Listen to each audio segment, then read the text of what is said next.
Welcome to the Feminine Principle Podcast, a journey into the heart of the female psyche. I'm your host, Nicola Lucy, shamanic practitioner who specializes in shadow work for women and founder of the Feminine Principle. Hello, ladies, and welcome to this episode of the Feminine Principle Podcast, where today we are unlocking emotional safety in shadow work, nurturing your inner world. And so, how safe do you feel in your body? How safe do you feel in your emotions? Learning to feel safe in the body is always the first step on our healing journey to heal old wounds that have festered beneath the surface and to aid our journey back home to self. Safety is held in our inner roots, in the root chakra, in the very seat of our pelvic bone. It is the seat of our power, and when we energetically connect to this sacred place within, it becomes the throne of our inner kingdom, where we feel grounded, centered, and whole. However, the way in which we have learned safety is not from this deep, connected place within, but in our unconscious need to survive and to feel loved and accepted. From the moment we are born, we rely on those around us to help us feel safe. But for many of us on this path of awakening, safety has never really been there. We had parents or caregivers who themselves were parenting from their own unconscious wounding, trauma, and conditioning, trying to create safety where no true understanding of emotional safety existed.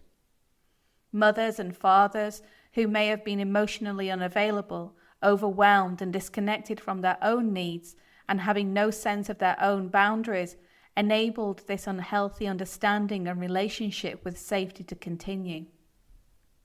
Then there was school and our education, trying to find our sense of safety, identity, and belonging with other children who were equally having their own experience within their own container. Teachers who brought their own shadows into the classroom, and an education system that drilled into us our weaknesses and dismissed our strengths, perpetuated the patterns so we felt more comfortable and safe in the former rather than in the latter. So we developed our own sense of safety and unconsciously created comfort zones, normalizing neglect, abuse, avoidance, and disassociation until it became so embedded in our psyche we had no idea an alternative existed. We unconsciously created patterns of behavior and belief systems that would help us to feel safe, and these manifested in how we show up in the world and the relationship we have with ourselves and others. We continue to perpetuate the patterns of being disconnected from our emotions and the wisdom of our bodies because it feels safe to do so. It doesn't feel safe to integrate a traumatic event that caused so much pain and suffering. It doesn't feel safe to own the rage that burns a fire within. It doesn't feel safe to let go of our carefully constructed identity because who are we without it? So we unconsciously choose to stay in the wounding, trauma, and conditioning because it gives us the illusion of safety. Yet how safe do you really feel in your life, in your relationships, and in your environment? How safe do you feel with your emotions and in your body? How safe do you feel owning and expressing your truth, your needs, your dreams, and your desires with your family, your intimate partner, your friends, and your colleagues? Even reading this post or listening to this podcast, how safe do these questions feel for you to explore? And so how does the need to feel safe show up in your life? Not being able to be radically honest with those around you is a core aspect of needing to feel safe. I see this so often in my practice when clients struggle to share their deeper needs and assert their boundaries, as they are afraid of being rejected or disowned, judged or vilified. A fear of being radically honest also shows up in the relationship you have with yourself.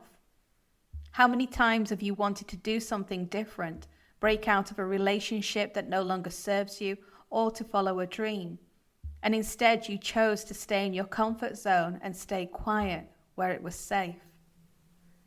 Needing to feel safe is at the root of this pattern with truth and honesty, because to change whatever it is you need to change will take commitment and courage. But the need for safety is overpowering, and it locks down the nervous system in fear. Not feeling safe also makes you do crazy things, erupting in anger and frustration, saying hurtful things you don't mean, and attacking and blaming others for not meeting this unconscious and unmet need. All of it from an irrational yet valid fear of not feeling safe. Then there is the fear of vulnerability, being exposed for who you truly are. Because it's not safe to be who you are, you've been conditioned to hide who you really are.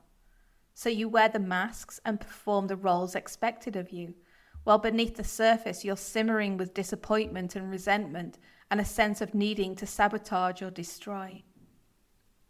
Vulnerability also shows up in your intimate relationships, keeping aspects of your nature hidden from your partner. You don't feel safe expressing or acting upon your sexual desires because of suppressed feelings of guilt and shame, which then leads to a lack of emotional intimacy, deepening the fracture from your sensual sexual nature.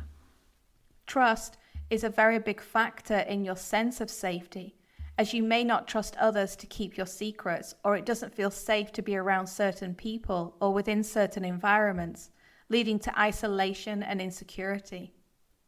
You may not trust your partner to be reliable, dependable, or faithful, which will often erupt into fits of uncontrollable jealousy and rage. And when this happens, it reveals a disconnection from your own unmet needs and desires to experience trust in a loving, balanced, and healthy way. We often see this trust wound woven with safety in family dynamics, especially where mental health challenges, addiction, abuse, neglect, or infidelity have been present. Growing up, you will have sensed something was not right, but there was a wall of silence and deflection, and your intuition was never validated. Growing into adulthood, the suppressed emotions then manifested in a lack of safety around a certain energy type, attracting them to you so you can heal the wound, which are signals that often go unnoticed. Then there are the controlling behavior patterns that manifest in your need to control, to feel safe. Monitoring and limiting the behavior of others, or emotionally manipulating them to meet your unconscious need for safety. This type of behavior is so subtle, conditioned into your verbal and non-verbal communication, yet control and power and the need to feel safe are at the very root. Finally, there is the emotional withdrawal, because you no longer feel safe in a relationship, whether that be personal or professional, at home or in the workplace. You start to shut down emotionally, avoiding intimacy or distancing yourself because the pain of emotional connection is just too overwhelming and unsafe to deal with. So it all gets suppressed, hidden in your shadow with patterns deeply woven through your psyche. But safety is the key that will open the door to all that you are. So how do you feel safe in your body and in your relationships? Well, the journey to heal the safety wound starts and ends with you. It's a process that needs your presence, your love, and your commitment. You will need to be very gentle with yourself, taking little steps so you can explore your limitations and your boundaries safely. Everything starts with a trigger. Something or someone triggers an emotional reaction within you that does not feel safe to feel. This is an invitation from your shadow, revealing to you an opportunity to listen to the trigger and to heal the wound. In this divine moment, you have a choice. You can either listen and respond, or you can react and repeat the pattern. The choice is always yours to make. At the point of being triggered, you will need every bit of self-awareness you have to calm down your nervous system and to stop yourself from taking flight, fighting it, or numbing out from it. Closing your eyes and placing a gentle hand on the center of your chest and telling yourself, "It's okay, I am safe." This is the way in which we begin the process. Think about how many times you practice this simple gesture when others are in pain. When you place a gentle hand on their shoulder to remind them you're here. This is the exact same process. You do this with others, so why not do it for yourself? Remember, your nervous system is being activated from a trauma response, and therefore it is doing its job and protecting you from perceived harm or threat to your safety. This is your armor, and it has served a purpose until it begins to limit your potential. Rebuilding this connection between your head and your heart helps you to come back into your body and remind yourself that you are here, you are safe, you are present, and you are listening. A few deep breaths also helps you to stay with your nervous system rather than disassociating from it. In this practice, you are reaffirming what it is that you are feeling and that what you are feeling is valid and it's real. You are validating your experience and recognizing it is an emotional reaction to a hidden, unresolved trauma that is asking for your attention to be healed. You are learning to feel safe with your emotions and building trust in yourself. Once the nervous system has calmed down, your shadow work can then be approached. And the more shadow work you do, the more you will sink into your body, nurturing a deeper connection with yourself. However, shadow work alone may not be enough because the deeper wounds are also held in your cellular memory of your body.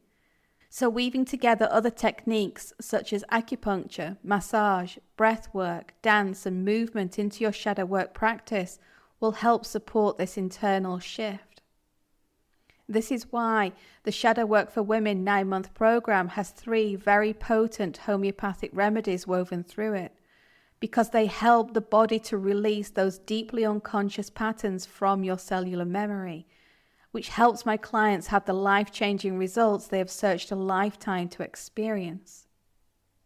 With time and practice, understanding and compassion, you will start to reconnect with your root chakra, your womb, and the place of real belonging. At home in your inner roots, you will experience and understand safety from a completely different perspective. You will feel safe in your body, your emotions, and your triggers. You will feel safe navigating your hidden trauma and unraveling your conditioning. And you will feel safe letting go of everything that no longer supports your highest and your greatest good. This is not something you can gain overnight or with a quick fix. You have a lifetime of unhealthy behavior patterns and limiting belief systems created from suppressed trauma to unravel. And it's important to recognize this and work through any frustration and feelings of being stuck. But with dedication to yourself and being present on your journey rather than focusing on the goal or destination, you will experience an inner shift. And when you do, it will be the greatest feeling you have ever experienced in your life. You will know that you are home and you will know that you are safe. If you've enjoyed this episode of the Feminine Principle podcast, I invite you to join 600 plus women for the Notes from Your Shadow newsletter. Every Saturday, you'll receive wisdom and inspiration to help you fall in love with your shadow and have a deeper, more loving relationship with yourself, others, and Mother Earth.